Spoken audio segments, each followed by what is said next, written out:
Well, hello, this is Peter Combs from Bidamount.com and P.O. Combs Asian Art in Gloucester, Massachusetts.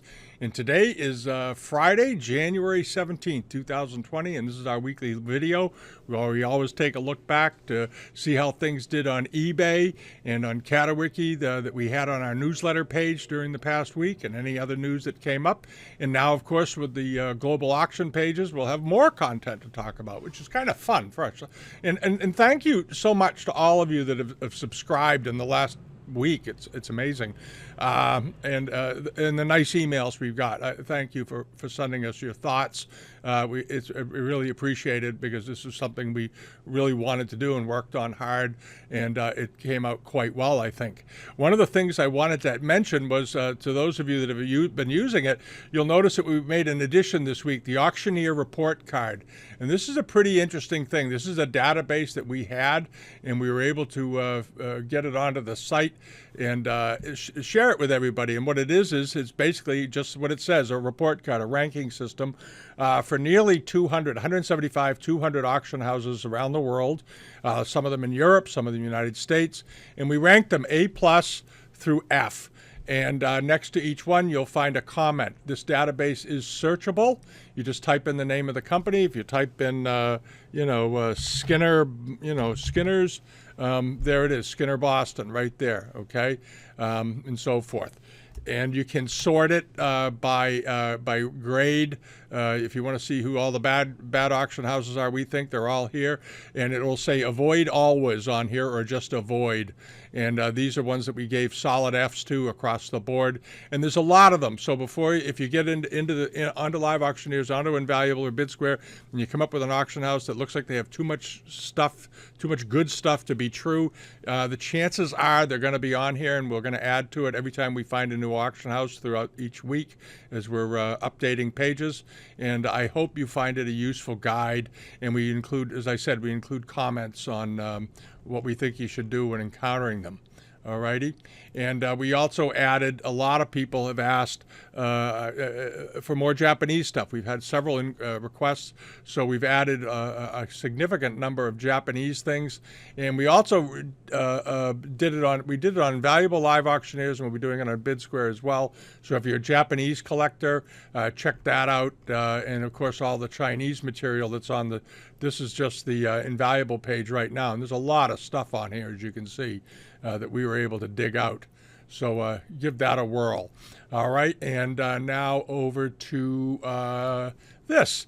This is one of the items that sold on eBay last week, and I want to talk about it a little bit because it's a Yamanaka example.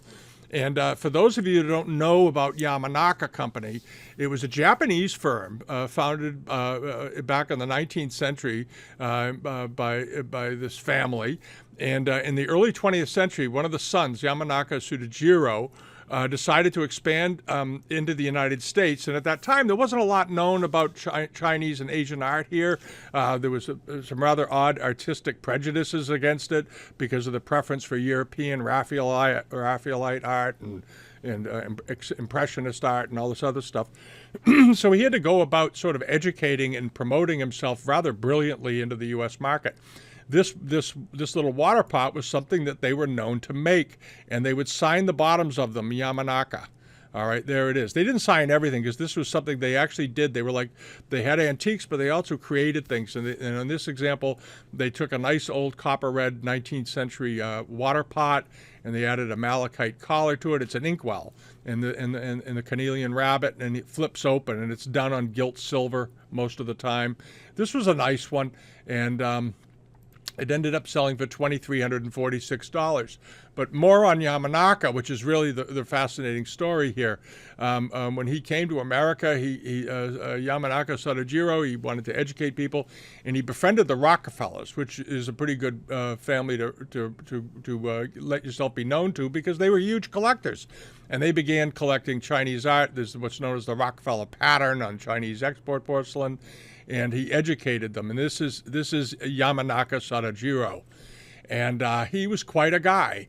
Unfortunately, the company had a rather sad ending because in the 1940s, after Pearl Harbor, because it was a Japanese-owned company, there was a law that had been passed in 1917 that said that you can't own a foreign combatant company, a country that we're at war with cannot own and operate businesses within the United States, which is understandable.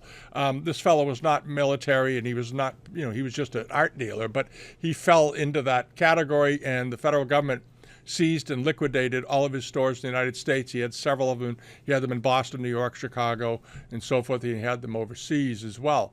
But some of the things that are interesting about him is that you may remember a few years ago, Sotheby's held a sale in 2018 of the Yamanaka reticulated vase. And this vase was the mate, in case you didn't know, to the one that the Bainbridge company sold. You may remember that story. Bainbridge has had an auction in England 7-8 years ago, where they sold a vase that looked pretty much just like this one. It was found in an attic in a house in England. It brought $50 million at the time, right at the peak of the Chinese porcelain market. And some skepticism rose whether or not it was authentic. It didn't get paid for. And eventually, Colin Sheaf, my understanding is, from Bonhams, brokered a deal to sell it in Hong Kong for $25 or $35 million, somewhere in that range. I don't know the exact number. It wasn't made public. But this is the one that Sotheby's got, and this one had been sold by Yamanaka Company back in 1915, 1920, and here's a picture of it in one of their catalogs. They did do catalogs. They were one of the first to do very well done illustrated catalogs, and there is this same vase on the left-hand side. This time around at Sotheby's, I think it brought a little more realistic price. It sold for about, I think it was $18 million US, or about 14 million pounds. But at any rate, that's the story of Yamanaka.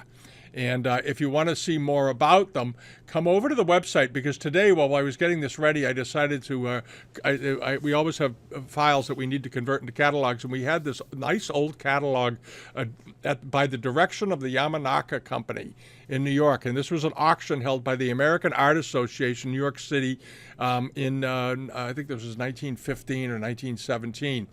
And in it are some stupendous pieces.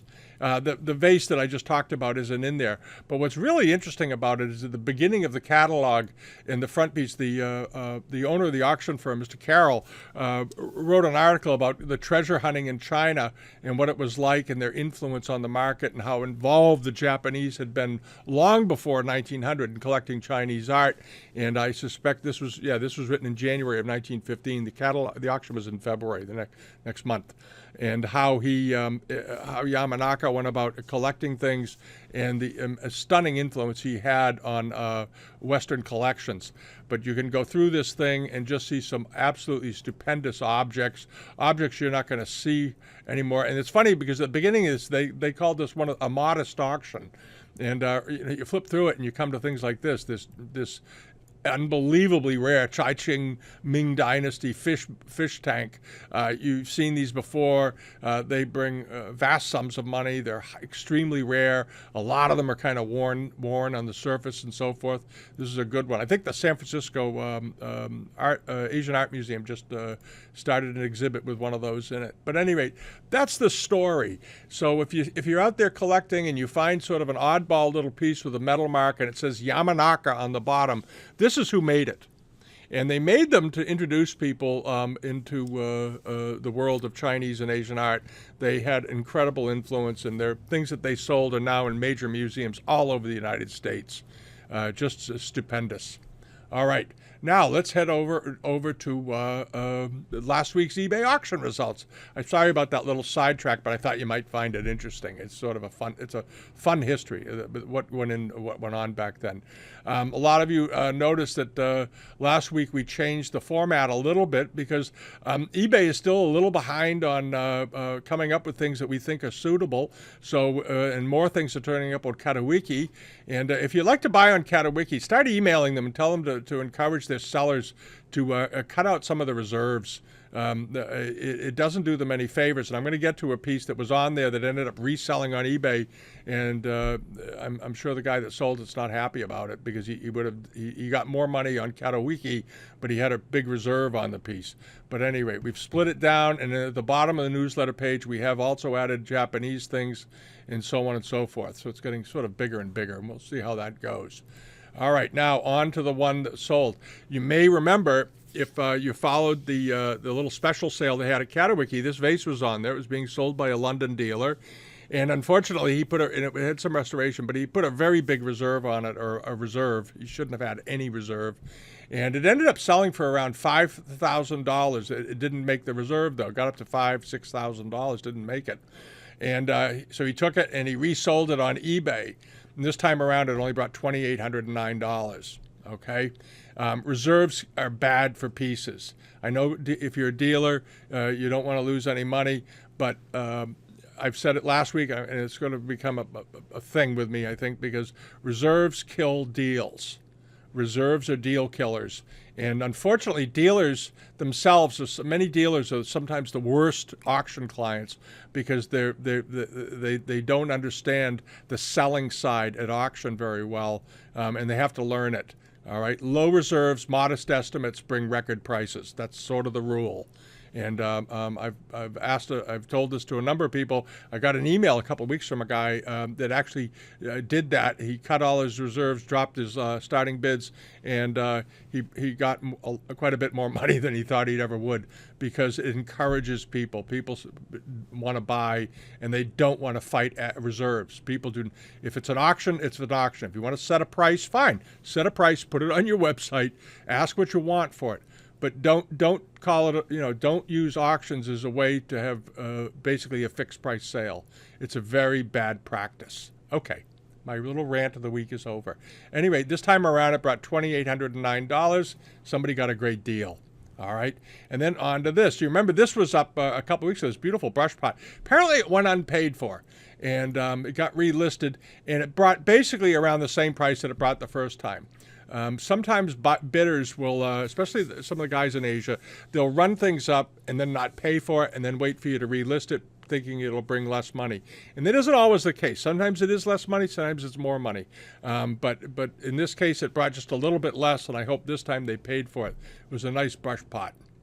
All right, and then over here to this. There's a really pretty pair of Famille Rose moon flasks. The form is well known. These are late 19th century ones, but really well done. These are quite attractive, and I like the gilt handles and so forth. And it ended up selling, the pair ended up selling for $1,186, which was pretty good. But they were a nice pair, and this was a seller, Baby Dragon, over in Dorset, had this. And then on to this. This was that Tongxi plate. We had it on here last week. It was only up to, I don't know, $1,500 or $2,000, and I thought it would do quite well. And in the end, it did. It ended up bringing $4,195. Unfortunately, the guy, I don't know what happened to his photographs. He was trying to shoot under different light. And I said before, unless you're a really professional photographer and you know how to bounce a flash properly, don't use flashes on porcelain objects. Use fixed lights or natural sunlight. Take it outside, put it with a nice background behind it, and get a good, clear, sharp, crisp image of it. All right. And then over to, that was another Yamanaka catalog that's over on our reference section. I meant to say, if you want to go read some of those Yamanaka books, go over to the reference books on Bidamount.com and search around and find them. There's a search bar. You can pull them up. All right, and then this was in the newsletter last week. This lovely little Killin bronze.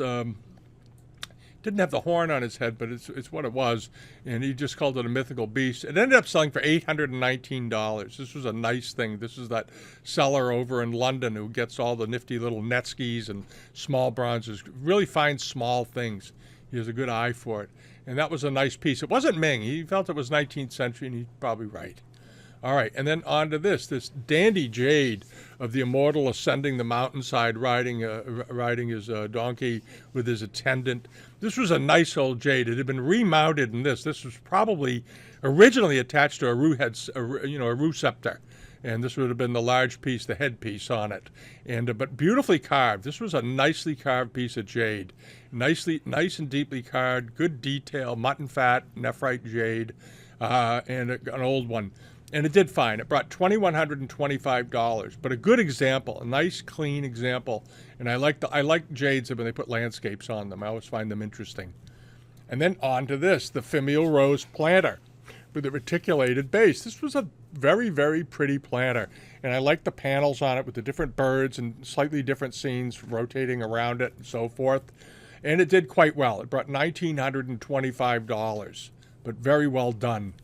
And then we will slip over to here. This was a Chongsen transitional period, Chinese blue and white vase. It had a bit of restoration up around the top, but it's a very desirable form, good spacing, nicely done. Here's the picture of the bottom of it, pretty much the way you want it to look. And it ended up selling for $2,097. This was Hazel Ford had this. She's over in Nottingham in the UK. And she had some nice things up. But I thought that was a pretty good price for something that had a restored neck on it. But who knows, all right? And then do you remember this? This was up last week. It ended up selling for $885. And I thought it was wonderful. It didn't get paid for some reason. Somebody didn't pay their bill. And the guy relisted it. And this time around, it brought $100 more. It brought $970. So I was really glad to see that, because I don't like it when people are forced to relist things for non-payment. Then they end up taking a hit on it. It's not right. eBay does need to crack down on non-payers. I don't know if they ever will, but at any rate, that's how it looks. And then over to this. This was the Chinese robe that was up, the nice dragon robe. Good quality, and it did end up selling for $3,438. Last week we had thought it would bring around, I think we thought, $3,000 to $4,000, maybe a little more. So on the mid-low range of that price, that was a very good buy. Because if this had brought over over $5,000, I wouldn't have been at all surprised, because these can certainly do that. Alrighty. And then over here to this was that cool little carved box with Shao characters and relief work on it. These are still relative bargains out there. I think that you should, if you don't know what to collect, start collecting really finely carved wooden pieces. This just went for $100. All right, it was like the one of the sellers last week had a bamboo embellished pewter teapot. And it was a 19th century one. It was a very good one. It only went for $100. It was a great piece of pewter. And these pieces don't bring a lot because there's not a lot written about them. And there's not, once people start writing books and doing scholarship on items that are out of fashion, suddenly they go up in price very quickly. And at some point, it's going to happen with these items. Okay, so keep that in mind. All right, and over on Katawiki, there is this really nice Yokomono lantern. Bronze, beautifully done, and this closes. Let's see here. This closed for $199. Edo period, probably made about 1850, but a good example. All right, and then over here was this. This was a very fine piece of Kangxi period Chinese Amari, nicely done, nice colors. No discernible wear to the iron red, which is unusual, and the gilding is all intact. And look at the price. This was very reasonable, $124. All right, that was a very, very good buy. Apparently there was no reserve on it, and it sold, but that was a nice buy. It was a perfectly reasonable seller price. Good thing. And then there was this also. This sold about the same money. A very nice, different Kangxi style plate with underglazed blue and white cartouches running around the side, and then filling with repeats of blossoming flowers and so forth. The enamels on this also were in very good shape, and it sold for $129. And then moseying on to this, the Tetsube. I like Chinese Tetsubes. This is a good iron example, made about 1900 with a bronze lid. Sometimes these guys made the Tetsubes. They cast the ironwork, but they would buy the handles and apply them, or buy lids and then make sure the pot was the right size for the lid and assemble them a little bit. This one was signed, and it ended up selling quite reasonably, $249. But these have not brought a lot of money for about the last 20 years, so they're a very good buy. You could build a heck of a good iron Japanese teapot collection in all their different forms for for a couple $100 to $300 a piece, you can get some good ones. All right, something worth collecting. And we've already looked at that. That's the robe. And now let's take a quick look over at what's coming up on this week. A few good things. Let's see here. There we go. One of the pieces that's over on live auctioneers right now, or invaluable rather, is this very large Yongchen period cafe glazed Batavia type pot with lid. It's got a $900 to $1,200 estimate. That's a good looking example. And then there's this the Japanese Arita piece that's been mistagged as Wanli. So if you like Japanese Arita, 1680 examples, very, very, very early porcelain for the Japanese. Bear in mind they only started to make porcelain around 1600. This was a nice example, and they're often confused as being Wanli because that's who they were copying. They made a lot of these later on in Japan, but that's a nice one from Arita. And then over on eBay is this very good, nice deep dark cobalt blue stem cup, Kangxi period. It closes on Sunday. It'll be on the newsletter page. If you subscribe to it, you'll get a notice. It's in there. It's up to $180. It ought to bring $400 or $500 by the time it's all done, I would think. And this, if you like card cases, this is a dandy card case. It's beautifully carved. These come in varying qualities, but the detail work on this one is excellent, and it doesn't appear to have had much use or wear. It probably got brought back from China. It was made about 1850, thrown in a drawer and never looked at. And it's in very nice condition. It has one tiny little break over here, which the seller points out. There's a side shot of it. Of course, they did these in ivory as well, but those are a little bit tricky these days due to the laws. It's up to $125. Ought to go for $250 to $300, but it's a very fine example, unusually fine, and that matters. All right, some of them, the carvings of the faces weren't very well done. They got a little clunky. This is in the top 5% of these card cases as far as the carving quality. And then this, if you remember this, this was that fabulous archaistic bamboo carved planter. I loved this thing, and it ended up selling, I think, for around $4,000 or so dollars before. Didn't get paid for. It really annoys me. And it's back up again. It closes on Saturday. It closes tomorrow. If you loved it before, it's still the same thing. It's only up to $590. I think this would be a great buy if you could buy it for under, $2,500. I think it would be an absolute steal.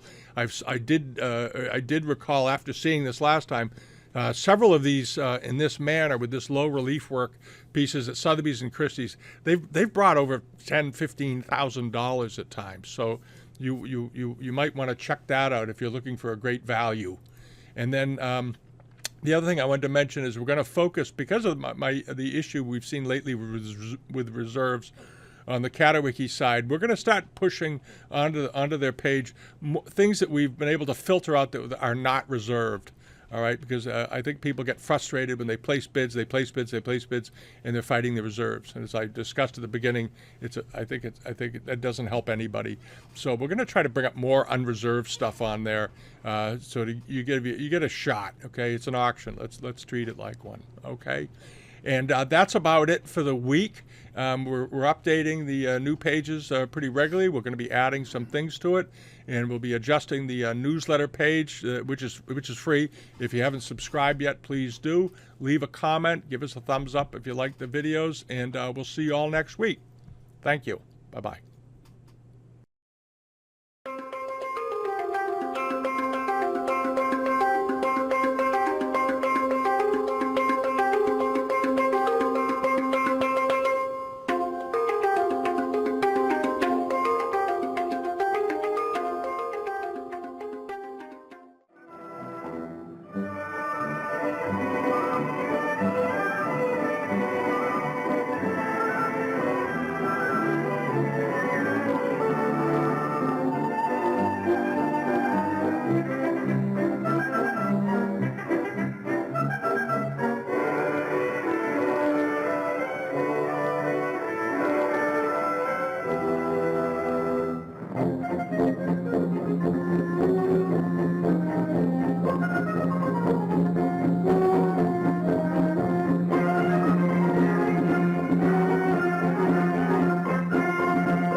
entrance outside the city walls are the Ming tombs, the burial place of the old royal families. Approached through an avenue lined with images of mandarins, camels, lions, horses, and elephants.